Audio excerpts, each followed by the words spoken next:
नमस्कार, आप देख रहे हैं नेक्स्ट 9 न्यूज़ पॉलिटिकल बाइट में हूं आपके साथ दीपक गुप्ता। उत्तर प्रदेश की सियासत में 2027 के विधानसभा चुनाव से पहले हलचल तेज हो गई है। कई दिग्गज नेता अपनी सियासी जमीन मजबूत करने और भविष्य की संभावनाओं को देखते हुए नए ठिकाने की तलाश में जुटे हैं। सूत्रों के मुताबिक 9 अक्टूबर को लखनऊ में आयोजित एक बड़े कार्यक्रम में समाजवादी पार्टी, भाजपा, कांग्रेस और निषाद पार्टी समेत कई दलों के वरिष्ठ नेता बहुजन समाज पार्टी का दामन थाम सकते हैं।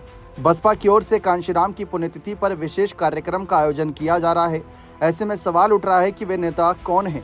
प्रदेश के 6 बड़े नामों की इस समय चर्चा हो रही है। बसपा के पाले में जाने वाले 6 नामों में सबसे आगे आजम खान एवं उनके परिवार का नाम सामने आ रहा है।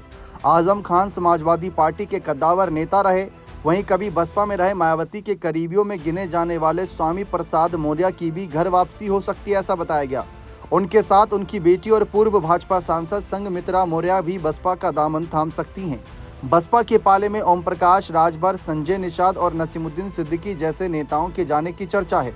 आजम खान ने समाजवादी पार्टी के गठन के बाद से ही मुलायम सिंह यादव की परछाई के तौर पर दिखे। 80 के दशक से रामपुर की राजनीति में वे नवाब परिवार की राजनीति को टक्कर देते दिखे। आजम खान को रामपुर से कभी अपराजय समझा जाता था, लेकिन वर्ष 2017 में यूपी में भाजपा सरकार बनने के बाद से आजम खान की सत्ता से चुनौती मिली। 2019 के लोकसभा चुनाव में उतरने और रामपुर में जीत के बाद आजम खान पर चुनौतियां गहराने लगी। पिछले कुछ वर्षों में लगातार मुकदमे, जेल और संगठन से दूरी के कारण उनकी राजनीतिक पकड़ ढीली पड़ी। अब बसपा में आने की अटकलों में ने बड़ा सियासी संकेत दिया। स्वामी प्रसाद मौर्य इस समय अपनी जनता पार्टी का निर्माण कर उसके राष्ट्रीय अध्यक्ष बने हुए हैं। बसपा से अपनी राजनीति की शुरुआत करने वाले स्वामी प्रसाद मौर्य ने दलित पिछड़ा वर्ग में अपना अलग अलग स्थान बनाया। वर्ष 2016 में वे अपने कुनबे के साथ भारतीय जनता पार्टी में शामिल हुए। इसका प्रभाव भाजपा को विधानसभा चुनाव 2016 में दिखा। हालांकि 2022 के विधानसभा चुनाव से पहले एक बार फिर उन्होंने पाला बदला।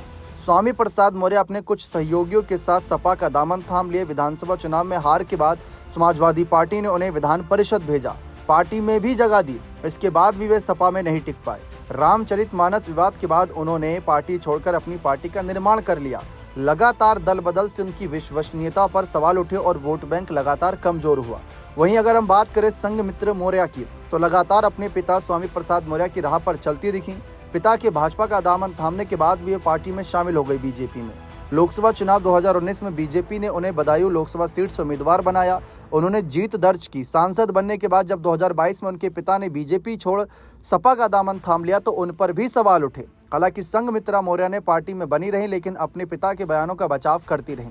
इस कारण लोकसभा चुनाव 2024 में भाजपा ने उनका टिकट काट दिया। अब भी वे बीजेपी से जुड़ी हैं, लेकिन घटती राजनीतिक ताकत ने उन्हें अगला कदम उठाने पर मजबूर किया है। लेकिन क्या उठाएंगी? वहीं ओम प्रकाश राजभर इस समय सुभाषपा के अध्यक्ष हैं। यूपी के योगी आदित्यनाथ सरकार में मंत्री हैं। हालांकि उनकी राजनीतिक ताकत लगातार कमजोर हुई। यूपी चुनाव 2017 के दौरान बीजेपी के साथ जुड़ने का ओम प्रकाश राजभर को काफी फायदा मिला। ताकत बढ़ी तो उन्होंने लोकसभा चुनाव 2019 में सीटों की मांग की। बीजेपी के सामने मांग शुरू कर दी। एनडीए में भाव नहीं मिला तो गठबंधन तोड़ अकेले दम चुनावी मैदान में उतर गए, लेकिन कोई बड़ा प्रदर्शन नहीं कर पाए। यूपी चुनाव 2022 से पहले ओम प्रकाश राजभर ने सपा के साथ गठबंधन किया। अखिलेश के समर्थन के कारण उनका प्रभाव इस चुनाव में 2017 में ठीक ठाक दिखा। राजभर पूरे चुनाव अखिलेश सरकार बनने की भविष्यवाणी करते रहे, लेकिन जब भाजपा एक बार फिर पूर्ण बहुमत हासिल करने में सफल रही तो उन्होंने सपा अध्यक्ष पर हमला शुरू किया। लोकसभा चुनाव 2024 से पहले वे एनडीए का हिस्सा बन गए। एनडीए में राजभर वोट बैंक में उनकी पकड़ को लेकर वापसी हो गई। हालांकि लोकसभा चुनाव में अखिलेश यादव के पीडीए के आगे राजभर का जातीय कार्ड काम नहीं आया। एनडीए उम्मीदवार के पक्ष में वे इस वर्ग के वोट को मोड़ने में कामयाब नहीं हो पाए। ऐसे में भाजपा का साथ अब उनके संगठन पर ही सवाल खड़े होने लगे। पिछले दिनों मीडिया अगर देखें, एबीवीपी पर बयान देकर वे बड़े नेताओं के निशाने पर आए। मुस्लिम चेहरे के रूप में नसीमुद्दीन सिद्दीकी की पहचान एक बड़े मुस्लिम चेहरे के रूप में रही। 90 के दशक में वे बसपा का बड़ा मुस्लिम चेहरा थे। मायावती की दलित मुस्लिम समीकरण को जमीन पर उतारने में उनकी बड़ी भूमिका रही थी। मायावती के करीबी नेताओं में उनकी गिनती होती थी। हालांकि बाद के समय वे कांग्रेस में शामिल हो गए। इसके बाद उनका प्रभाव कम होता गया। अब एक बार फिर उनकी बसपा में वापसी की सुगबुगाहट सुनाई दे रही है। निषाद पार्टी के अध्यक्ष को लेकर भी चर्चा है कि बसपा के साथ जुड़ सकते हैं, लेकिन अभी फिलहाल इस पर कुछ नहीं कहा जा सकता। राजनीतिक विश्लेषकों का मानना है कि अगर ये सभी नेता वास्तव में बीएसपी के साथ जुड़ते हैं तो प्रदेश की राजनीति में बड़ा समीकरण बदल सकता है। मुस्लिम, पिछड़ा और दलित वोट बैंक एक साझा आधार पर तैयार करने की कोशिश साफ दिखेगी। खासकर आजम खान और नसीमुद्दीन सिद्दीकी के जुड़ने से मुस्लिम वोटों पर तगड़ा असर पड़ सकता है। वहीं स्वामी प्रसाद मौर्य की मौजूदगी बसपा को पूर्वांचल और पश्चिमी यूपी में नई ताकत दिला सकती है। बीजेपी के साथ साथ वह विपक्षी इंडिया ब्लॉक के लिए बड़ा खतरा साबित हो सकती है। यूपी चुनाव 2027 से पहले अखिलेश यादव लोकसभा चुनाव 2024 की तर्ज पर ही पिछड़ा दलित अल्पसंख्यक यानी पीडीए पॉलिटिक्स के सफल होने की उम्मीद कर रहे हैं। अगर बसपा अपने प्रभाव में विस्तार करती है तो इसका सीधा असर अखिलेश की रणनीति पर भी पड़ सकता है। तो फिलहाल जितने भी नेताओं को लेकर यहाँ पर हमने एक कयास लगाया कि ये वापसी कर सकते हैं। फिलहाल तो इनकी कोई पुष्टि नहीं कि कब वापसी करेंगे कब नहीं करेंगे, कुछ भी नहीं कहा जा सकता, लेकिन संकेत हैं, हालात ऐसे हैं, राजनीतिक हाशिए पर हैं ये नेता, चर्चा इतनी हो नहीं रही, सब अपनी वापसी चाहते हैं। बहुजन समाज पार्टी भी खुद अपनी वापसी चाहती है। तो यहाँ पर हो सकता है कि मायावती के सहारे, बीएसपी के सहारे, हाथी के सहारे ये नेता अपनी वापसी के बारे में सोचें। लेकिन फिलहाल जैसा कि मैंने कहा कि इन नेताओं की तरफ से ऐसा कोई भी संकेत नहीं दिया गया। अब आजम खान जेल की सलाखों के पीछे बंद है, तबीयत खराब है, लगातार उनके परिवारजन का यही बयान सामने आ रहा है। ऐसी स्थिति में क्या वो इतना बड़ा राजनीतिक फैसला लेंगे, क्योंकि ना तो किसी और बीएसपी नेता ने उनसे मुलाकात करी। दूसरी तरफ नसीमुद्दीन सिद्दीकी के भी हाल फिलहाल में ऐसे कोई बड़े बयान सामने नहीं आए। आजम खान की तो हमने चंद्रशेखर के साथ साठगांठ की खबरें सुनी थी, चंद्रशेखर उनके लिए काफ़ी खड़े नजर आ रहे थे।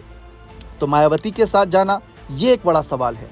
दूसरी तरफ रही बात स्वामी प्रसाद मौर्य की, तो हाँ, इनको लेकर हम कयास लगा सकते हैं, क्योंकि स्वामी प्रसाद मौर्य काफ़ी लंबा समय बीएसपी में रहे, मायावती के साथ रहे और जब से अलग हुए तब से बस पाला बदल रहे हैं, कोई बड़ी जिम्मेदारी नहीं पा रहे। बीजेपी के साथ मिलकर बड़ी जिम्मेदारी पर थे, लेकिन फिर जिस तरीके से 5 साल बाद ही उनका मन बदल गया, ये भी अपने आप में चर्चा का विषय था। रही बात संघमित्र मौर्य की, तो देखिए वह भी बीएसपी के साथ मिलकर चुनाव लड़ चुकी हैं। जी हाँ, मैनपुरी सीट से कहा जा सकता है कि उनको टिकट भी मिला था, लेकिन तब वह हार गई थी। तो अब लेकिन 2027 यूपी विधानसभा चुनाव, 400 प्लस विधानसभा सीटें और इतनी सीटों के लिए तगड़े कैंडिडेट की भी आवश्यकता मायावती को है। इस समय इनका सिर्फ एक विधायक है, उमाशंकर, जो पिछले चुनाव में जीता था और अभी तक मायावती के साथ मजबूती से खड़ा है। लेकिन और कितने यहाँ पर नेता इनके साथ जुड़ेंगे? देखा जाए तो पाला बदल का खेल चलता रहा है राजनीति में, ये आम बात है। आया राम गया राम वाली कहावत लगातार लागू रहती है। अभी हाल ही में अगर हम देखें तो स्वामी प्रसाद मौर्य ने बयान जो दिया वो तो एक अलग बात है, लेकिन आकाश आनंद तक को मायावती ने पार्टी से बाहर निकाल दिया, उनके ससुर अशोक सिद्धार्थ को निकाल दिया, लेकिन दोनों की वापसी भी हो गई है। तो ये भी होता हमने देखा है, लेकिन फिलहाल इन नामों पर अभी तक तो कुछ भी कहना जल्दबाजी होगी। आपको क्या लगता है कि अगर ये नाम जुड़ते हैं तो बीएसपी क्या अपने पुरानी फॉर्म में वापसी करेगी? जो बीएसपी अन्य चेहरों जातिगत तरीके से यहाँ पर लोगों को जोड़ती थी, क्या वही जनाधार फिर से जुटाएगी? मुस्लिम चेहरे के रूप में आजम खान, नसीमुद्दीन सिद्दीकी, ओबीसी चेहरे के रूप में स्वामी प्रसाद मौर्य, देखा जाए तो बड़े यहाँ पर कह सकते हैं ब्राह्मण समाज को साधने के लिए जिस तरीके सतीश चंद्र मिश्र की बात होती है, क्या वही नाम यहाँ पर एक बार फिर से आगे किए जाएंगे? राजभर समाज, निषाद की बात कर ले, इनका ठिकाना क्या होगा ये देखना दिलचस्प रहेगा। बने रहें चैनल के साथ, बहुत बहुत शुक्रिया।